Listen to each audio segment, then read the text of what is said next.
পদে মহাজন বললেন বড় অবতার ভাই বড় অবতার পতিতে বিলাইল প্রেমের ভান্ডার। এমন অবতার আগে না কখনো হয়েছে মা, আর ভবিষ্যতে না কখনো হবে। আবার কলিতে গৌরাঙ্গ মহাপ্রভু এমন অবতার, কিন্তু শুধু অবতার নন, তিনি হলেন অবতারী। ভগবান হয়ে নয়, এই কলিতে তিনি এসেছিলেন ভক্ত হয়ে। ভগবান ভক্ত হয়ে এসে ভক্তের ভগবানের প্রতি ভালোবাসাটা কেমন সেটা নিজে আচরণ করে শুধু জানলেন না, এই জীব জগৎকে কলির জীবকে জানিয়ে দিলেন। আপনি আচরি ধর্ম জীবনে শেখায়, আপনি না আচরিলে শেখানো না যায়। মুখে বলে দেওয়া একরকম, আর আচরণ করে দেখিয়ে দেওয়া, জানিয়ে দেওয়া, বুঝিয়ে দেওয়া আর একরকম। তা মহাপ্রভু কলিতে অবতীর্ণ হলেন, রাধা কৃষ্ণ এক আত্মা দুই দেহ ধরি, অনন্যে বিলাসে রস আস্বাদন করি। এই দুই এবে আমার চৈতন্য গোসাই, রাধার ভাবকান্তি আস্বাদিতে দুহে মিলা হইলা এক ঠাঁই। রাধা কৃষ্ণ আত্মা এক, দেহ ছিল দুটো। ভগবান শ্রীকৃষ্ণের বাম অঙ্গ থেকে আবির্ভাব সচ্চিদানন্দ স্বরূপিণী শ্রীমতী রাধা ঠাকুরানী। ভগবান শ্রীকৃষ্ণের আনন্দিনী শক্তি হলেন আমার রাধা। দাপর যুগে নররূপে লীলা করলেন এবং সেই দুই দেহ এক আত্মা হয়ে অন্তর কৃষ্ণ আর বাইরে রাধা রানীর তত্ত্ব কাঞ্চন গৌরাঙ্গিনী বর্ণ গোড়া রূপ নিয়ে এলেন এই কলিযুগে। সচিবর সিন্ধু মাঝে শ্রীরামশ্রী নবদ্বীপের মুখে। ধন্য হলো ভারত ভূমি, তথা ধন্য হলো কলির জীব, ধন্য হলো কলিযুগ। শাস্ত্র কলম দিলেন ধন্য কলিযুগ, ধন্য অবতীর্ণ আমার শ্রীকৃষ্ণ চৈতন্য। একবার নয়, দুবার বলছে ধন্য কলিযুগ, ধন্য। দুইবার ধন্য করলেন এই কলিযুগকে, যে কলিযুগ পাপে ভরা মা। পাপাচার, ব্যভিচার, অনাচার, যেদিকেই তাকান না কেন শুধু পাপ পাপ আর পাপ। আর যত কলি এগোচ্ছে, যত কলিযুগ এগোচ্ছে, তত পাপের ভার বাড়তে শুরু হয়ে গেছে। চারিদিকে শুধু পাপাচার, পাপাচার, ব্যভিচার, অনাচার, মিথ্যাচার। সেই কলিযুগকে বলছে ধন্য, কেন না অবতীর্ণ আমার শ্রীকৃষ্ণ চৈতন্য। কলিযুগের ভগবানের নাম কি মা? ভগবানের নাম কি কলির ভগবান? হ্যাঁ, বাহ, খুব সুন্দর না। এই হলো ভক্ত। কোন কোন জায়গায় যদি বলা হয় ভগবানের নাম কি, বলে শ্রীকৃষ্ণ। তিনি দাপর যুগে ভগবান ছিলেন, কিন্তু কলির আমার ভগবান হলেন কে না আমার শ্রীকৃষ্ণ চৈতন্য মহাপ্রভু। কলিযুগে অবতীর্ণ হয়েছে, হরিনামের আধা প্রেমে জগৎ মাতিয়েছেন, কলির জীবকে উদ্ধার করেছেন। জাতি ধর্ম নির্বিশেষে নারী পুরুষ সকলকে একত্রিত করে তিনি হরিনামের বন্যা বইয়েছেন, যাতে সবাই উদ্ধারের পথে এগিয়ে যেতে পারে। আজ থেকে 550 বছর আগে ফিরে গেলে তখন সমাজ ব্যবস্থা কেমন ছিল না? নারীরা কি বাইরে আসতে পারত? বাইরে আসার অধিকার ছিল না। এক হাত ঘোমটা দেওয়া থাকতো, শ্বশুর ভাসুরের মুখ তো দূর, ছায়াটা পর্যন্ত দেখতে পারত না। দেখলে কি হতো? স্নান করে তাকে শুচি হতে হতো, তাই না? প্রায়শ্চিত্ত করতে হতো।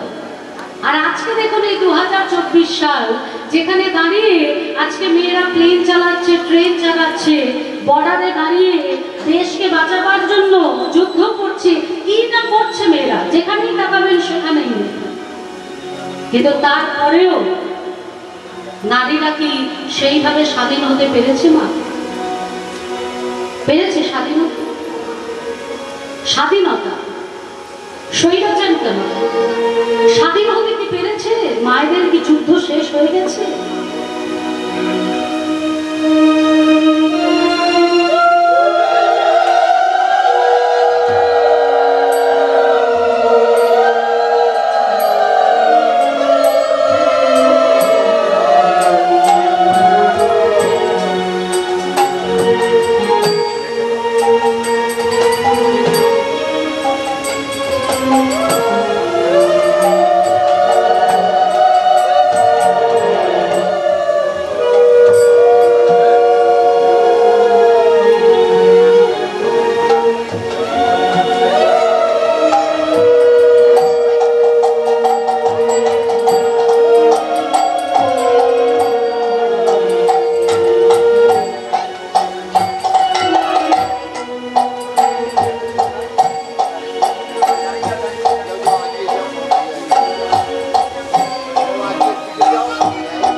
কিন্তু মেয়েরা কিন্তু এখনো স্বাধীন হতে পারেনি। মেয়েদের লড়াইটা সত্য যুগেও ছিল, ত্রেতা যুগেও ছিল, দাপরেও ছিল, আর এই কলিতে আরো বেশি, তাই না? হ্যাঁ, যখন মহিষাসুর ধ্যানে বসলেন অমরত্ব লাভ করবে, তার তপস্যা সন্তুষ্ট হয়ে যখন ব্রহ্মা আবির্ভূত হলেন, মহিষাসুরকে বললেন, বলো তুমি কি বর চাও? মহিষাসুর বললেন যে আমি অমরত্ব লাভ করতে চাই।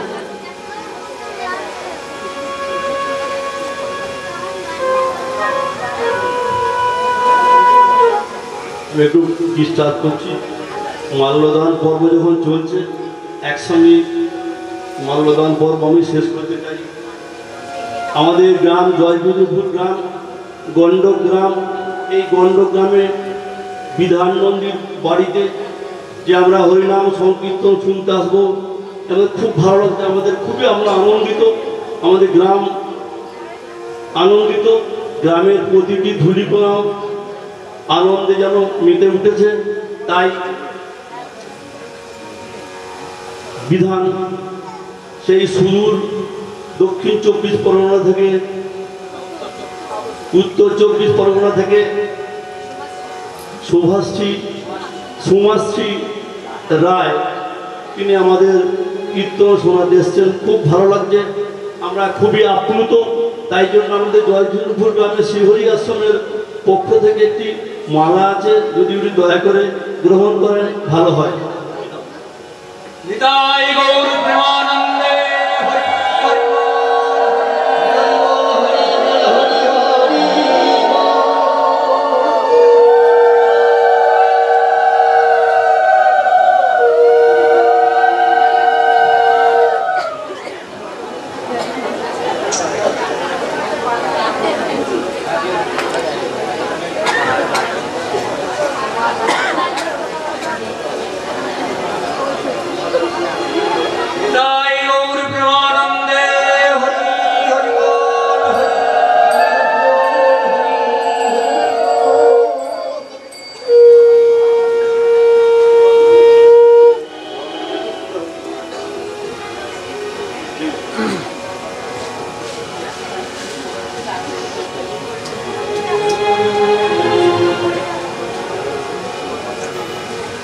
জয় নিতাই, জয় গো। সত্যি আজকে ভীষণ ভালো লাগছে। নিজে হাতে ফুল তুলে এত সুন্দর করে মালা গেঁথে, সেই মালা আমার মা, তারপর আমার এক বাবা যেভাবে আমার কণ্ঠে পরিয়ে দিলেন, সত্যি আমাদের জীবন ধন্য। আজকে কীর্তনে যদি না আসতাম, তাহলে হয়তো আপনাদের মতো ভক্তের এত ভালোবাসা পেতাম না। এই কীর্তনে আসা আমার স্বামীর হাত ধরে, আমার স্বামী শ্রী সুব্রত রায়, ওনারই অনুপ্রেরণা, ওনারই সহযোগিতা, ওনারই প্রচেষ্টা যে আজকে আপনাদের সকলের সামনে আমি সমাজশ্রী হয়ে দাঁড়াতে পেরেছি। আর যেটুকু বদন দিয়ে বলছি, এটা আমি বলছি না, আমার শ্রী গুরুদেব রাধারানী নিতাই চাঁদ কৃপা করে আপনাদের আশীর্বাদ ভালোবাসায় যতটুকু বলাচ্ছে ততটুকু বলছি। আশীর্বাদ করবেন। জীবনে চাওয়া পাওয়ার আর কিছু নেই। আমাকে নিতাই চাঁদ যা দিয়েছে, গৌরহরি যা দিয়েছে, অনেক অনেক দিয়েছে। এইভাবেই যেন নাম করতে করতে, আপনাদের মতো ভক্তের চরণ দর্শন করতে করতে যাবার বেলা হরি নামের মধ্যে দিয়ে চলে যেতে পারি। নিতাই গৌর হরি বল। তাহলে মা, সত্যযুগের আগেও মেয়েরা লড়াই করেছে, ত্রেতা যুগেও করেছে, দাপরেও করেছে, কলিতেও কিন্তু করছে। তাহলে মহিষাসুর যখন তপস্যায় বসলেন, ব্রহ্মা তখন এসে জিজ্ঞেস করলেন, বলো তুমি কি বর চাও? তখন কিন্তু মহিষাসুর বলেছিলেন, আমি অমরত্ব লাভ করতে চাই। নিতাই গৌর হরি বল। এগুলো একটু মন দিয়ে শুনতে হবে মা, গল্প করলে হবে না। ও মা, ও মা, এই কথাগুলো একটু মন দিয়ে শোনো, এগুলো জানতে হবে তো, তাই না? তাহলে তখন বলছে, অমরত্ব যদি দিতে না পারে, বলছে অমরত্ব তো তোমাদের দিতে পারবো না, অমরত্বের ওপর অধিকার শুধুমাত্র দেবতাদের। তুমি অন্য কোনো বর চাও। তখন মহিষাসুর বলেছিলেন, আপনি আমাকে এই বর দিন যেন কোনো পুরুষ আমাকে হত্যা করতে না পারে। সঙ্গে সঙ্গে ব্রহ্মা তথাস্তু বলে চলে গেলেন। পুরুষ যদি হত্যা করতে না পারে তাহলে কে হত্যা করতে পারবে? নারী। নারী তো অবলা, নারী কি করে হত্যা করবে? তার মধ্যে অহংকার বেড়ে গেল। সঙ্গে সঙ্গে স্বর্গলোক তিনি আক্রমণ করলেন, দেবতাদের স্বর্গ থেকে বিতাড়িত করলেন। সেই সময় দেবগুরু তিনি ব্রহ্মা তিনি এসে মহাদেবকে বললেন যে মহাদেব, আমি ওকে বর দিয়েছি যে কোনো পুরুষ ওকে হত্যা করতে পারবে না, কিন্তু নারী তো পারবে। আর সে নারী কেমন হবে না কুমারী হবে। তুমি পার্বতীর ভিতর থেকে এক কুমারীকে বার করো, যাকে আমরা সর্বশক্তি দিয়ে তাকে তৈরি করব যে মহিষাসুরকে বধ করতে পারবে। তা সেই সময় মা পার্বতী তিনি কৈলাসে বসে আছেন। যখনই ভোলানাথের মাথায় এই কথাটা ঢুকে গেছে, ভোলানাথ মা পার্বতীর কাছে এসে বলছে, এখন আমরা যেমন মা পার্বতীর গায়ের রং কি দেখি ধবধবে সাদা, আগে কিন্তু তা ছিল না। মা পার্বতীর গায়ের রং কিন্তু কালো ছিল। তাই বসে আছে ভোলানাথ, সেখানে এসে মা পার্বতীকে বললেন যে পার্বতী, তোমার গায়ের রং যা কালো, তোমার দিকে তাকাতেও ইচ্ছে করে। এবার ভেবে দেখুন মা, যদি স্বামী কোনো স্ত্রীকে এই কথা বলে তাহলে এর থেকে বড় কষ্ট আর কিসে হতে পারে? সঙ্গে সঙ্গে মা পার্বতী বলে উঠলেন, তুমি আমাকে এইভাবে আঘাত দিয়ে তো কোনোদিন কথা বলো না, আজ কেন বললে? সেখান থেকে মা পার্বতী চলে গেলেন এবং কঠিন তপস্যায় বসলেন। এই যে তপস্যায় বসলেন, তপস্যায় সন্তুষ্ট হয়ে যখন ব্রহ্মা এলেন, তখন ব্রহ্মা জিজ্ঞেস করছে, বলো মা তুমি কি বর চাও? তখন মা পার্বতী বললেন যে হে ব্রহ্মাদেব, আপনি আমাকে এই কালো রঙকে ঘুচিয়ে গৌর বর্ণ করে দিন। মা পার্বতী ওই কালো রং ঘুচে গিয়ে মায়ের ভিতর থেকে এক নারী মূর্তি গৌর বর্ণা বেরিয়ে এলেন, যিনি মহিষাসুরের সঙ্গে যুদ্ধ করে মহিষাসুরকে বধ করেছিলেন। আর এই নারীকে সমস্ত অস্ত্র শস্ত্র শক্তি দিয়ে দেবতারা সুসজ্জিত করিয়েছিলেন, দেবতারা তাকে সাজিয়েছিলেন। তাহলে তখনও কিন্তু নারীদের যুদ্ধ করতে হয়েছিল। তাহলে এক নারী হচ্ছে সৃষ্টি। এক নারী যেমন সৃষ্টি করতে পারে, তেমনি এক নারী ধ্বংস করতে পারে। এক নারীকে কেন্দ্র করে মহাপ্রলয় পড়ে যায়। যেমন এক হেলেনকে কেন্দ্র করে পাশ্চাত্য দেশ ধ্বংসের পথে চলে গিয়েছিল। হ্যাঁ, তারপর যদি ত্রেতা যুগে দেখি মা, এক সীতাকে কেন্দ্র করে রাবণের বংশ ধ্বংস হয়েছিল। দ্বাপর যুগে দ্রৌপদীকে কেন্দ্র করে কুরুবংশ ধ্বংস হয়েছিল। তাহলে নারী সৃষ্টি, নারী প্রকৃতি, নারী হলো ধ্বংসের কারণ। আর যতবার নারীকে অসম্মান করা হবে, যতবার নারীকে অত্যাচার করা হবে, ততবার মহাপ্রলয় নেমে আসবে। এখনকার দিনে কি নারীদের সম্মান দেওয়া হয় না? যদি হতো তাহলে আজ থেকে 2 মাস আগে, বেশি দিন নয়, আগস্ট মাসের 9 তারিখ কলকাতা আরজি করে যে ঘটনাটা হলো একজন ডাক্তারের সাথে, আমরা প্রথম ভগবানকে মানি, কারণ ভগবান আমাদের জীবন দেয়। তারপরে যদি আমাদের কেউ জীবন দিতে পারে তাহলে সে হচ্ছে ডাক্তার। ডাক্তার মানে আগে ভগবানকে ডাকো, তারপর তুমি ডাক্তারকে ডাকো, কারণ ডাক্তার তোমার প্রাণ ফিরিয়ে দিতে পারবে। একটা 32 বছরের মেয়ে, চোখে কত স্বপ্ন, মনে কত আশা, কত আকাঙ্ক্ষা। বাবা মা কত কষ্ট করে মানুষ করেছে, মা সেলাইয়ের কাজ করে মেয়েকে ডাক্তারি পড়িয়েছে। টানা 36 ঘন্টা ডিউটি করার পর দাঁড়িয়ে দাঁড়িয়ে মাত্র 2 ঘন্টার জন্য বিশ্রাম নিতে গেল। আর কিছু পিশাচ মেয়েটার জীবনটা শেষ করে দিল, আশা আকাঙ্ক্ষা স্বপ্ন সবকিছু শেষ করে দিল। এরা কিন্তু কোনো মূর্খ নয়, এরা প্রত্যেকে কিন্তু শিক্ষিত বাবা মার শিক্ষিত সন্তান, বড় বড় ডিগ্রি নেওয়া সন্তান। এরা কি করলো না শেষ করে দিল। আজকে আমাদের এই যুগ যে এই যে দেখতে হচ্ছে এগুলো, এর জন্য দায়ী কে বলুন? সমাজ দায়ী? আমি বলবো না, দায়ী হলাম আমরা, আমাদের মতো বাবা মারা, আমরা দায়ী। আমাদের ছেলেমেয়েরা যদি একটু ধুতি পাঞ্জাবি পরে, ললাটে তিলক করে, গলায় কণ্ঠে তুলসীর মালা পরে, মাথায় চৈতন্য রেখে একটু যদি ভগবানের প্রতি ভাব ভক্তি থাকে, আত্মীয় স্বজন পাড়া প্রতিবেশীর কাছে আমরা মুখ দেখাতে লজ্জা পাই। বলুন সত্যি কি? হ্যাঁ কি না? পাশের বাড়ির বউটা এসে বলছে, বাবা এখনকার ছেলে মেয়ে আর এই অবস্থা, তোর যে কি হবে? সঙ্গে সঙ্গে মা বলে উঠলো, কি আর বলিস না, কি যে করি, আমার যে কি জ্বালা।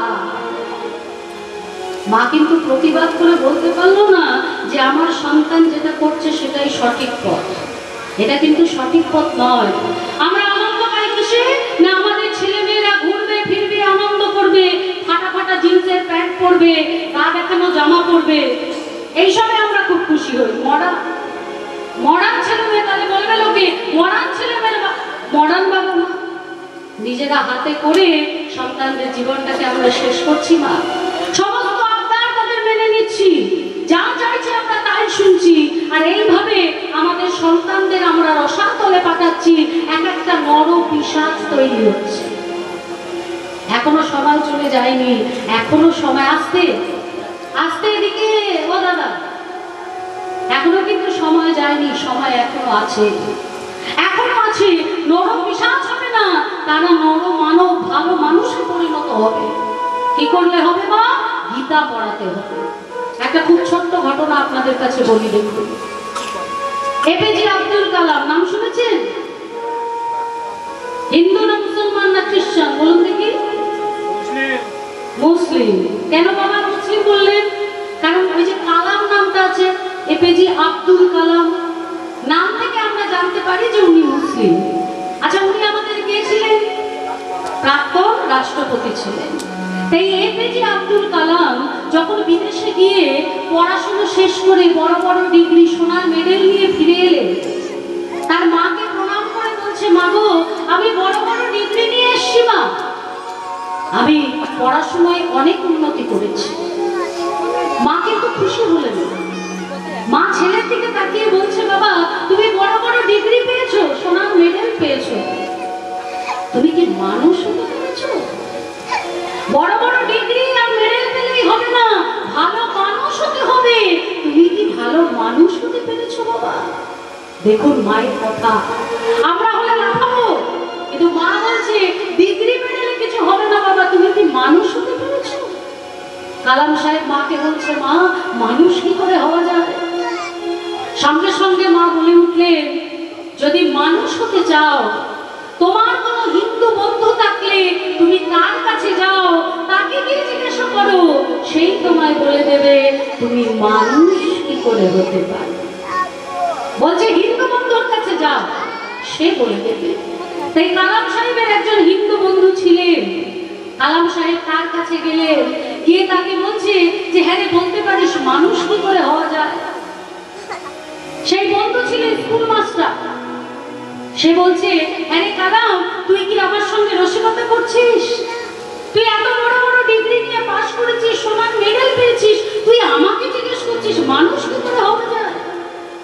কালাম সাহেব বললেন, আমি না, আমার মা বলেছে কোনো হিন্দু বন্ধুর কাছে যাও, তাকে গিয়ে জিজ্ঞাসা করো, সেই তোমায় বলে দেবে মানুষ কি করে হওয়া যায়। বল না রে, জানিস মানুষ কি করে হওয়া যায়? সেই মাস্টার মশাই কালাম সাহেবকে বসতে বলে ঘরের ভেতর গেলেন এবং ঘরের ভিতর থেকে একটা গ্রন্থ নিয়ে এলেন। সেই গ্রন্থটি কালাম সাহেবের হাতে তুলে দিয়ে বললেন, মানুষ যদি হতে চাও এই গ্রন্থ পড়ো। এই গ্রন্থ হলো মানুষ গড়ার কারখানা। সেই গ্রন্থটার নাম কি জানেন মা? সেই গ্রন্থটার নাম হলো শ্রীমদ্ ভাগবত গীতা। ভগবান শ্রীকৃষ্ণের মুখ নিঃসৃত বাণী। ভীরু যোদ্ধা নিজের আত্মীয় স্বজন পরিজন বন্ধু বান্ধবদের থেকে মায়ায় আকৃষ্ট হয়ে নিজের ধনুক গান্ডীবকে ত্যাগ করে বলেছিলেন যুদ্ধ করব না। সেই অর্জুনকে ভগবান আমার 18টি ডোজ দিয়েছিলেন, যে 18টি ডোজ আমরা পেয়েছি 18 অধ্যায় ভগবান শ্রীকৃষ্ণের মুখনিসৃত বাণী শ্রীমদ্ ভাগবত গীতা রূপে। এটা শুধু আমাদের ধর্মগ্রন্থ নয়, এই গীতা হলো মানুষ গড়ার কারখানা, যেখানে ভগবান পুরোপুরি ভাবে বলে দিয়েছে কিভাবে আমাদের চলতে হবে, কি করতে হবে, কি না করতে হবে। তাহলে মানুষ গড়ার কারখানা শ্রীমদ্ ভাগবত গীতা। ওই গীতা লাল সালু মুড়ে শুধু চন্দন দিয়ে ঠাকুরের আসনে রাখার জিনিস নয়। প্রত্যেক দিন গীতা পাঠ করতে হবে, একটা করে শ্লোক পড়ুন, কিন্তু সঙ্গে অবশ্যই মাহাত্ম্যটা পড়ুন। আপনি সারা গীতা গ্রন্থ পড়ে দিলেন কিন্তু মাহাত্ম্য পড়লেন না, কোনো লাভ হবে না। আপনি অর্ধেকটা শ্লোক পড়ুন কিন্তু মাহাত্ম্য সহযোগে পড়ুন, তবেই কৃপা লাভ হবে।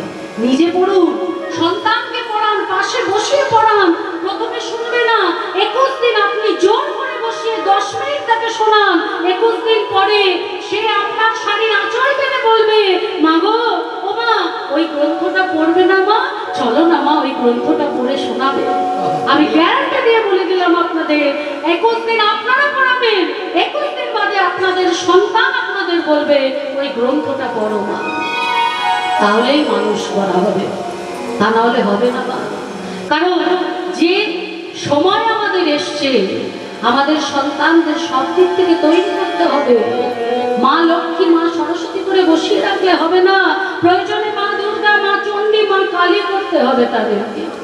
হ্যাঁ, এই তো মা দুর্গা চলে গেলেন, এবার আসছেন মা কালী। লক্ষ্মী পুজো হয়ে গেল, মা কালী শক্তির আরাধনা। মানে হে মা, আমাদের মধ্যে সেই শক্তি সঞ্চার করো, যেন এই শক্তি দিয়ে আমরা জগৎ করতে পারিনি। তাই তাই কবি রজনীকান্ত সেনের একটা গানের মাধ্যমে আমরা ভগবানের চরণে সবাই মিলে একটু নিবেদন করব।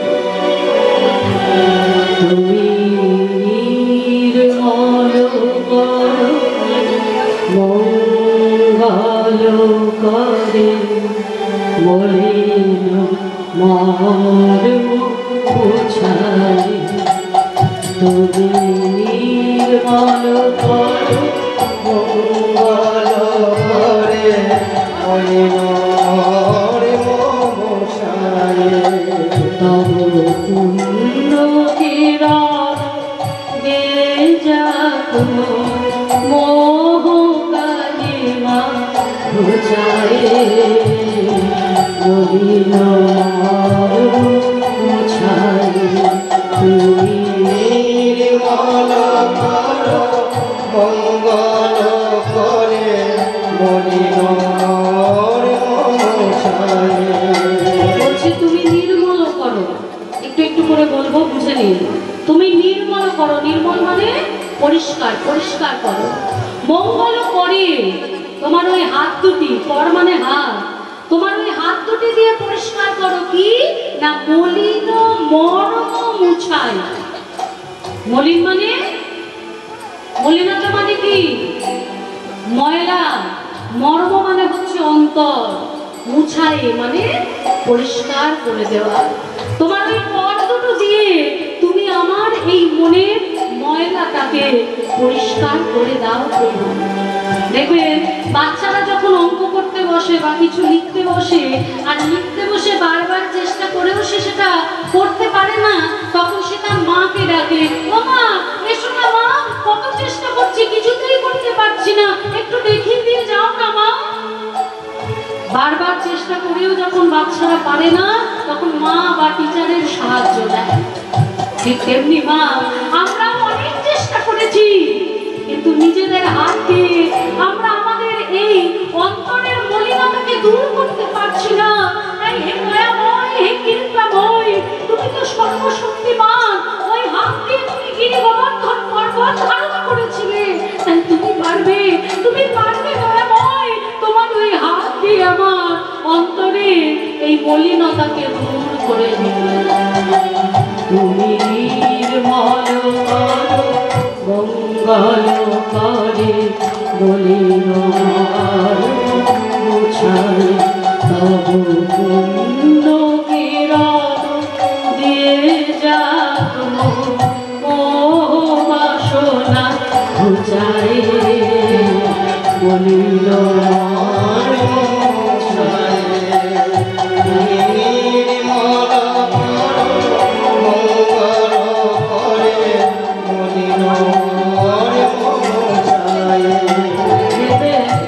সূর্য ওঠার আগে যেমন অন্ধকার দূর হয়ে যায়, তেমনি দয়াময় তুমি আমার হৃদয় উদিত হওয়ার আগে যেন আমার অন্তরে এই অজ্ঞানতার অন্ধকার দূর হয়ে যায়।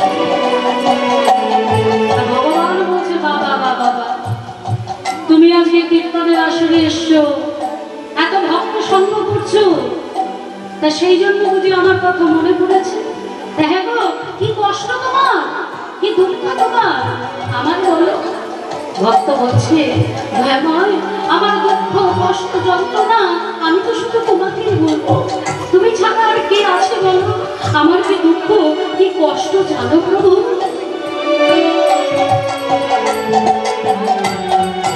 লক্ষ শূন্য লক্ষ বাসন ছুটেছে গভীর আধারে, জানি না কখন ডুবে যাবে তো অমূল পাহাড়ে। লক্ষ শূন্য লক্ষ বাসন ছুটেছে গভীর আধারে, জানি না কখন ডুবে যাবে তো অকুল পাহাড়ে। লক্ষ শূন্য লক্ষ বাসনা ছুটেছে গভীর আধারে। মায়েরা ভালো করে শুনবেন, একটা ল হয় পেট কাটার মধ্যে নিশ্চয় খিও, লক্ষ লক্ষ মানে 100,000 লক্ষ, আর একটা লক্ষ ভালো করে লক্ষ্য করুন, ল ক্ষিয় জফলা লক্ষ। লক্ষ মানে হচ্ছে দৃষ্টি, উদ্দেশ্য, মানে ওইদিকে আমার দৃষ্টিটা স্থির, আমার উদ্দেশ্য স্থির যে আমি ওই পথে যাব। তাহলে একদিকে লক্ষ্য মানে 100, 200, 400, 1000, লাখ টাকা, আর একদিকে লক্ষ্য মানে হচ্ছে দৃষ্টি অর্থাৎ উদ্দেশ্য, আমার ওইখানে যাওয়াটা উদ্দেশ্য, আমার লক্ষ্য স্থির, তাই ওই দিকে দৃষ্টি রেখে আমাকে চলে যেতে হবে। লক্ষ শূন্য লক্ষ বাসনা ছুটেছে গভীর আধারে। দয়াময় আমার জীবনে লক্ষ লক্ষ কামনা বাসনা তারা নিজেদের আসল লক্ষ্য ভুলে ছুটে চলেছে, জানি না কখন ডুবে যাবে কোন অপূর্ব গরল পাথারে। গরল মানে হলো বিষ। এইভাবে কামনা বাসনা ছুটতে ছুটতে ছুটতে ছুটতে কখন যে ওই বিষের সাগরে বুক থুবড়ে পড়বে তা তো আমি জানি না প্রভু। তুমি বিশ্ব বিপদ হন্তা, তুমি দাঁড়াও হৃদয়া পন্থা, চরণ তলে নিয়ে এসো মত বাসনা ঘুচায় বলিল মুছায়। তুমি নির্মল কর মঙ্গল করে মনির মুছায়, নির্মল কর মঙ্গল করে মনির মুছায়। তাহলে আমাদের যত কামনা বাসনা আজকে ছুটে চলেছে, কামনার পর কামনা বাসনার পর বাসনা, এখান ওখান সেখান ছুটতে ছুটতে কখন যে বিষের সাগরে মুখ থুবড়ে পড়বে তা কিন্তু আমি জানি না। তা ভগবান বলছে বাবা তুমি করবে পাপ, তুমি যদি পাপ করো তাহলে আমি তোমাকে বাঁচাতে যাবো, এটা কখনো হয়? তুমি জেনে শুনে পাপ করছো আর আমি তোমায় বাঁচাবো? পাপ করলে পাপের সাগরে তো পড়তেই হবে। সঙ্গে সঙ্গে ভক্ত বলে উঠল বারে তুমি তো আমাদের পিতা, বিশ্ব বিপদ হন্তা, তুমি দাঁড়াও রুধিয়া পন্থা, তুমি হলে আমাদের পিতা, জগৎ পিতা, তুমি ছাড়া কে আমাকে বাঁচাবে? দেখো মা, একটা ছেলে সাঁতার জানে না, সে পুকুরে ঝাঁপ দিয়েছে, ভালো করে শুনবেন বাবা। পুকুরে ঝাঁপ দিয়েছে বাচ্চা ছেলে, সাঁতার জানে না। এবার একজন চিৎকার করে বলে উঠল, "এই ছেলে, সাঁতার জানিস না, কিছু না, বলি মরতে ওই পুকুরে ঝাঁপ দিলি কেন? ডুবে গেলে কি হবে?" পাশ থেকে আরেকজন বলছে, "তোর এত কিসের দরকার, চুপ কর না, পরের ছেলে পরমানন্দ, যত গোল্লায় যায় তত আনন্দ।" হ্যাঁ, কিন্তু ওখানে যদি ওই ছেলেটির বাবা থাকতো, এই কথাটা বলতে পারতো না? হ্যাঁ, যত বিপদে হোক না কেন সে ঝাঁপ দিয়ে তার সন্তানকে বাঁচাতো, তাই না? কি বলছে, "প্রভু তুমি হলে আমার পিতা, আজকে আমি কামনা বাসনা এই বেড়া জালে এখান থেকে ওখান, ওখান থেকে সেখান ছুটে চলেছি, আমাকে দেখে সবাই হাসছে, সবাই হাসছে বলে তুমি পিতা হয়ে তুমিও কি আমার দিকে হাসবে দয়াময়? বিশ্ব বিপদ হন্তা তুমি নারাও রুধিয়া পন্থা, তবু চরণ তলে নিয়ে এসো মত বাসনা বুঝায়, মলিন মন মোছায়। তুমি নির্মল করো মঙ্গল করে মলিন মন মোছায়। তুমি কিরণ দিয়ে যাত মোহকারী মা বুঝায়, মলিন মন মোছায়। তুমি নির্মল করো মঙ্গল করে মলিন মন মোছায়। এই দাঁড়া, তোমরা হলে কলিযুগের ছেলে মেয়ে, হ্যাঁ, ভক্তি দিয়ে পারছে না, যুক্তি দিয়ে বাঁধতে চাইছে। কাণ্ড দেখেছো? ভক্তি দিয়ে বাঁধতে পারছে না, তাই দেখো যুক্তি দিয়ে বাঁধতে যাচ্ছে। হ্যাঁ, ওই যে বেদান্ত শাস্ত্রে বলেছে না যে ভগবান হলেন আমাদের পিতা, বেদান্ত শাস্ত্রে বলেছে তো ভগবান হচ্ছে আমাদের পিতা, আর ওইটাকে মাথার মধ্যে তুমি নিয়ে নিয়েছো।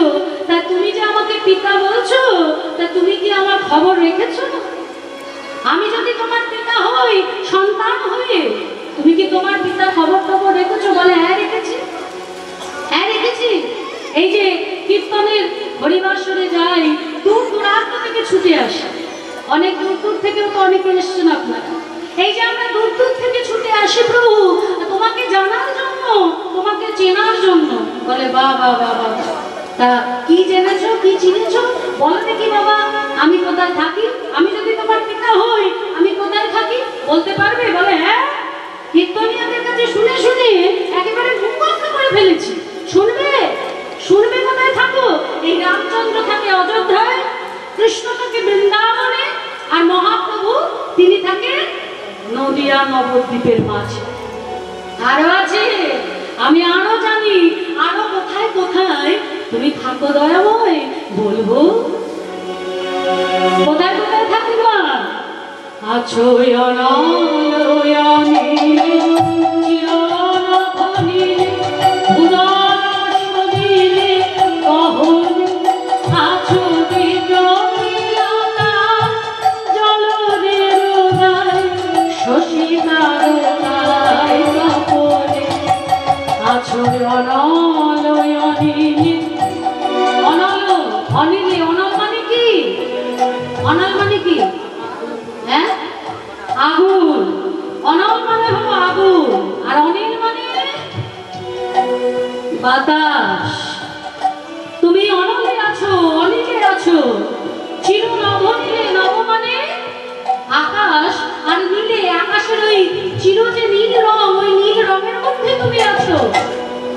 অনল অনিলে চির নভনীলে, তারপর আর কোথায় আছো? আছো অনলয়নীলে চিরনভনীলে বুধর সলিলে গহনে। বুধর মানে পর্বত, সলিল মানে জল, আর গহন মানে হলো জঙ্গল। আরো আছে, আছো বিদ্রোহী লতায়, বিদ্রোহী মানে গাছ। একটু শক্ত ভাষা, সংস্কৃত ভেঙে বাংলা তো মা, তাই এগুলো জেনে রাখা ভালো, কিন্তু প্রয়োগ করা সবসময় ঠিক। এখন যদি আপনি কাউকে বলেন আমার বাড়িতে চারটে না বিদ্রোহী কলা আছে, বলা আছে, বুঝবে বুঝবে? বিটপি মানে কি গাছ।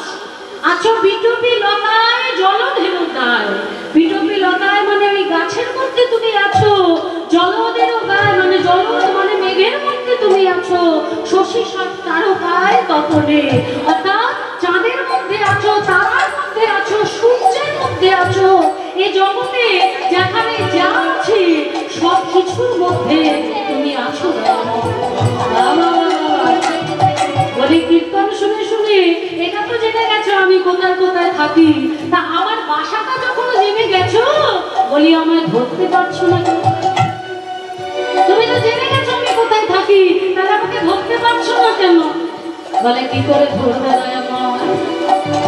আমার এই চোখের মধ্যে যে ময়লা গামছা বাঁধা আছে। কিসের ময়লা গামছা? ছোট করে তাহলে একটু বলতে হয়, নাহলে বোঝা যাবে। এক শিব ঠাকুরের ভক্ত সারা রাত ধরে শিবের উপাসনা করে সকালবেলা শিবের মাথায় জল দিয়েছে। তা এই শিব ভক্ত মানে সারা বছর ভিক্ষা করে, ভিক্ষা করে যা পায় তাই সেবা দেয়, তাই সেবা করে। তা একদিন মা পার্বতী ভোলানাথকে বলছি স্বামী, এই তো শুধু তোমারই ভক্ত, সারাদিন তোমার নাম করে, তুমি ছাড়া কিছু বোঝে না, তাই এই যে এত কষ্ট পাচ্ছে, তুমি ওকে কিছু দিতে পারছো না? আরে বাবা, ওই 10-12 কেজি সোনা দিয়ে দিলেই তো হয়ে যায়। 10-12 কেজি আপনাদের আমাদের কাছে বিশাল ব্যাপার, শিব ঠাকুরের কাছে কি বিশাল ব্যাপার? তো নস্যি। যেই না বলেছে 10-12 কেজি সোনা দিয়ে দাও, তাহলেই তো দুঃখ দূর হয়ে যায়। সঙ্গে সঙ্গে ভোলানাথ বলে উঠলেন, পার্বতী ওকে আমি যাই দিই না কেন, ওর কপালে নেই। যেই দিকে বলেছে অমনি সামনে, আরে আগে দাও তো, তারপর তো বুঝবো কপালে আছে কিনা। ভোলানাথ বলছে, শান্ত হও পার্বতী, শোনো, আমি যদি ওর বাবা হই, মানে আমার ছেলে, তাহলে আমি হলাম বাবা, আর আমি যদি বাবা হই তাহলে তুমি হলে মা। তুমি বরং এক কাজ করো, তুমি তোমার ছেলেকে কিছু দিয়ে দেখো যে ওর কপালে সইছে কিনা। হ্যাঁ হ্যাঁ, যাও যাও, তুমি ধ্যান করো, আমি বরং আমার ছেলেকে দেব। এই বলে মা পার্বতী কি করেছে, মা ওই শিব ভক্ত সোজা যে রাস্তা দিয়ে আসে, সোজা এসে এরকম ডান দিকে বের, এই যে ডান দিকে ওখানে এক লরি হিরে ফেলে রেখেছে। প্রত্যেকদিন ওই রাস্তা দিয়ে আসে, সে ডান দিকে যায় ভিক্ষা করতে। তা মা পার্বতী কি করেছে, ওই রাস্তার মোড়টাতে এক লরি হিরে ফেলে রেখেছে। এবার দেখুন, এই লোকটি বেরিয়েছে ভিক্ষা করতে, মনে মনে ভাবছে যে রোজ ভিক্ষায় যাই, কেউ দেয় তো কেউ দেয় না, বেশিরভাগই দেয় না, আজ বরং আমি এক কাজ করি, আজ আমি অন্ধ হয়ে ভিক্ষায় যাই। অন্ধ ভিখারি দেখলে তবু কেউ কিছু দেবে, তাহলে কপাল দেখেছেন বাবা? হ্যাঁ, দেখলেন মা এতদিন ধরে ভিক্ষা করছে, কোনোদিন তার অন্ধ সাজতে ইচ্ছা করলো না, আর আজকে মা পার্বতী ওর জন্য হিরে ফেলে রেখেছে, আজকেই ওর অন্ধ সাজার ইচ্ছা হয়েছে। তা কি করেছে, ওই কাঁধে যে ময়লা গামছাটা ছিল, ওই গামছাটা নিয়ে চোখের মধ্যে বেঁধে হাত দিয়ে করে বলছে, ওগো আমি অন্ধ, আমাকে কিছু ভিক্ষা দেবে, আমি অন্ধ ভিক্ষারি, কিছু ভিক্ষা দেবে। এই করতে করতে সোজা এসে যেই না ডান দিকে ঘুরেছে, ওই যে হিরে পড়ে আছে, ওই হিরের উপর ভিখারির পাটা পড়ছে। চোখে তো বাধা, দেখতে পাচ্ছে না তো যে কি, ওটাতে হিরে দেখতে পাচ্ছে না, পা পড়েছে। সঙ্গে সঙ্গে সরকারকে উল্টো পাল্টা বলতে আরম্ভ করেছে। আমাদের দেশের সরকার একদম ভালো না, রাস্তাঘাট কিছু করবে না, রাস্তার মোড়ের মধ্যে পাথর ফেলে রেখেছে। আরে এইভাবে যেতে গেলে মোড়ে যদি পা হড়কে যায় তাহলে তো একটা বিপদ ঘটে যাবে, যা বা তাই বলে যাচ্ছে হিরেটাকে পাথর ভেবে। হ্যাঁ, তাহলে মা পার্বতী হিরে দেবে বলে হিরে ফেলে রাখলো, সে কিন্তু দেখতে পেল না। কেন? তার চোখের মধ্যে ময়লা গামছা বাঁধা। ঠিক তেমনি দয়াময়, এই জগতে সর্বত্র তুমি আছো, কিন্তু আমি তোমাকে দেখতে পাচ্ছি না। কেন জানো? কারণ কামনা, বাসনা, লোভ, লালসা, এই অজ্ঞানতার ময়লা গামছা আমি চোখে বেঁধে রেখেছি, তাই আমি তোমায় দেখতে পাচ্ছি না। তুমি যদি কৃপা করে আমার ওই ময়লাটা দূর না করো, আমি কেমন করে তোমায় দেখবো?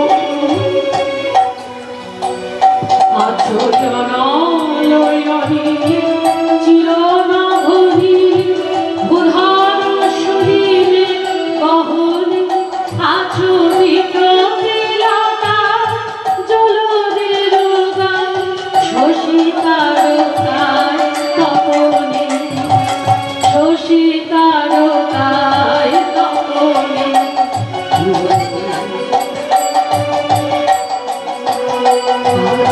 অনালয়